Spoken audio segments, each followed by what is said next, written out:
Yakap ate? Paano yakap ate?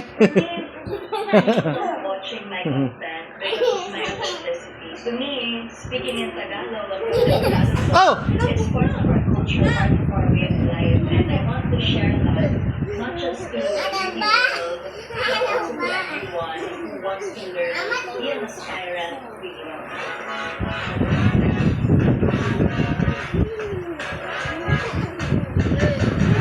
Lamping, maya-maya kagad yan siya.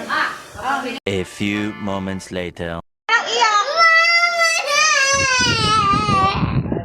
Yun, iyak kanina to ah. Video lang yun. Iba content lang natin.